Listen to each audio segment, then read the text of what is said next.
literally every corner. And yet it represents the diversity that makes Chicago so great. Our destination? Andersonville. Within minutes of arriving in this Northside community, you know you're visiting a place where people take pride in their homes, their families, and their roots. When I grew up, it was a great place to live, and then I think there were some times, periods when my parents still lived here, and I would have liked it if they moved. But now the property values are way up, and it's a great place to live now. There's a real small-town feel to this big-city neighborhood known as Andersonville. Our tour guide is Joyce Dunn, a greeter for the Chicago Office of Tourism's Chicago Greeter Program. So Joyce, what makes Andersonville such a great destination? Oh, gee, right off the track, I would say it's that multicultural aspect of the whole thing. You just walk along the streets and you see stores and shops and restaurants from every nation under the sun. That's primarily the surface of it. But when you get underneath, you really look for that Swedish element, which was the origin of this neighborhood. You're not going to run for a week. I said not to go north into what was at the time a suburb of Chicago. That rich Andersonville history is preserved at the Edgewater Historical Society and Museum. Now, Andersonville is essentially part of Edgewater, a larger community, correct? Correct. And Andersonville is one of the communities in Edgewater, and we serve the Andersonville community.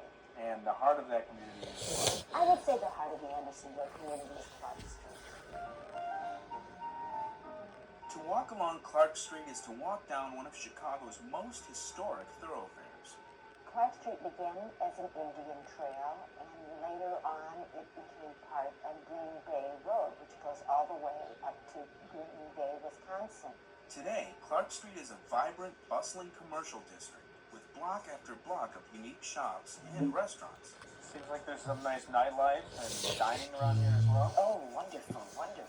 You have a choice of multinational anything you want. And I hear there's some pretty good cinnamon rolls somewhere around here. Oh, Swedish bakery, that's really tops. And plus, Ann Sather's that serves them.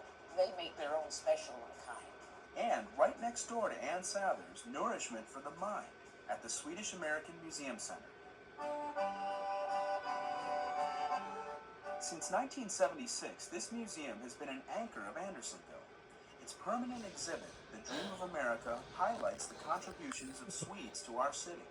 The Swedes who came here got involved in the building industry or the building business. After the Great Fire in 1871, which coincided with the mass immigration from Sweden. The story of the Swedish immigration is also reflected in this exhibit on Ellis Island.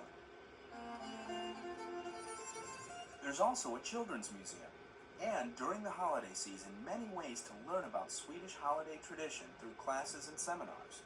I think Sweden has a very special heritage with the traditions at Christmas, and we just love to share them with anybody who cares to come through our doors. And if you're looking for a last-minute holiday gift, check out the museum's gift shop for some unique ideas. Right across the street from the museum, you'll find Simon's. So, tell us about this awesome bar. Well, this is a very special place for the neighborhood of Andersonville. It's called Simon's Tavern. It was founded by an immigrant from Småland, Sweden named Simon Lundberg. And this is Simon in the portrait up here. Simon Lundberg's family sold the bar in the 1990s to Scott Martin, a longtime neighborhood resident who is committed to preserving the bar's unusual and historic charm. And before it was a bar, Simon ran an underground drinking club in the basement, a speakeasy during Prohibition. This is the NN Club. It's members only. This was the room, and there was only 4 tables down here where the guys would sit, and they had a box of whiskey bottles, and then they'd sit at 4 different tables, and that was it. When the bar legally opened in 1934, Simon ran it, always with the people of this community in mind. It was around that time that the French ocean liner, the Normandy, was every traveler's fantasy. There was such hoopla, and nobody, of course, in this neighborhood could afford to go on the Normandy. Simon thought he'd try to build a bar that would have the feel of one on the Normandy, so that's why you see the portholes in the back bar. and all the woodwork is rounded, curved, giving it nautical feel. Patrons still enjoy the neighborhood bar feel at Simon's. The holiday season is a great time to stop by Simon's for a trip down memory lane.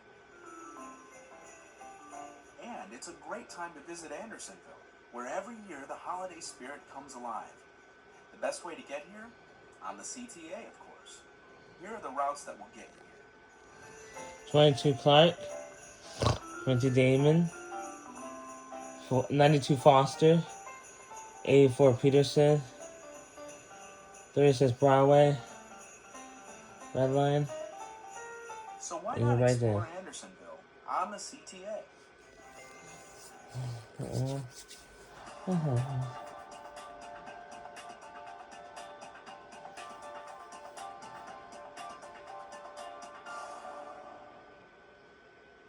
We're about halfway through our route, on our way to our last stop, Daily Plaza. CTA employees strive each day to provide service